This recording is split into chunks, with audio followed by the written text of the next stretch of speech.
জনতা express প্রখ্যাত পরিচালক আজিজুর রহমান পরিচালিত দর্শক নন্দিত চলচ্চিত্র। ছবিটি ১৯৮১ সালে মুক্তি পায়। ছবির প্রধান চরিত্রে অভিনয় করেছেন ফারুক, রোজিনা, উজ্জ্বল ও এটিএম শামসুজ্জামান। এই ছবিতে শিশুশিল্পী হিসেবে অভিনয় করেন আলিয়া রহমান বিন্দি।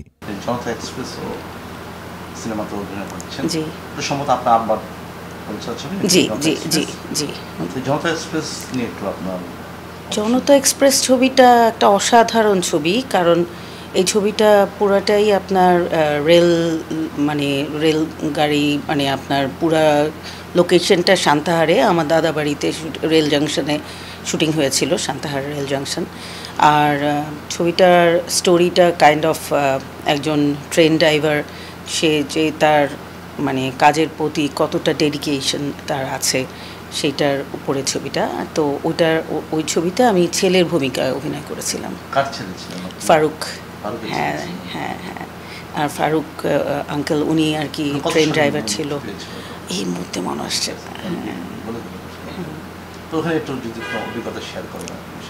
ওইটার অভিজ্ঞতাটা আমার যতটুকু মনে আছে, ওইটার একটা দৃশ্যে, লাস্ট দৃশ্য যেখানে ওই ট্রেন ড্রাইভার ওনার ট্রেন চালাচ্ছিলেন, দেখতে পাচ্ছে সামনে তার ছেলে ট্রেন ট্র্যাকের মাঝখানে দাঁড়িয়ে আছে। তো সে তার কাজের প্রতি মানে চিন্তা করেছেন যে এখন আমি যদি ট্রেনটা থামিয়ে দিই তাহলে বাচ্চাটা মানে আমার বাচ্চার সামনে, তা আমি ওকে সেভ করতে পারবো। অ্যাট দ্য সেম টাইম সে চিন্তা করেছে যে আমার ট্রেন যদি আমি থামাতে যাই, এটা বড় একটা অ্যাক্সিডেন্ট হবে এবং অনেক মানুষ মারা যাবে। তো তার ওই ড্রাইভিং সিটে বসে তার চাকরিটাকে, তার যে দায়িত্ববোধ, সেটাকে দেখাতে গিয়ে সে তার স্যাক্রিফাইস করে তার বাচ্চাটাকে। তো ওই সিনটা যখন শ্যুট হয়েছে, ওই সিনটা একটা আমার মনে আছে, আমি এই সিনটা শ্যুট করার জন্য আমাকে মনে হয় খুব সম্ভবত আমরা গিয়েছিলাম এইখানেই, মানে ঢাকাতে ওই শটটা শ্যুট হয়েছিল। তো আমার মনে আছে ট্র্যাকের মাঝখানে আমাকে শুয়ে মুখে অনেক মানে ওই যে ব্লাড আর কি, হ্যাঁ, ওটা দিল। আমি তো মুখ এরকম মানে কুচকা খুব চেহারা মানে গন্ধ, মানে বাজে একটা স্মেল, মাছি বসতেছিল আমার, এতটুকু মনে আছে। আমার গায়ের মধ্যে ওই শার্ট পরানো, আমি শুয়ে আছি।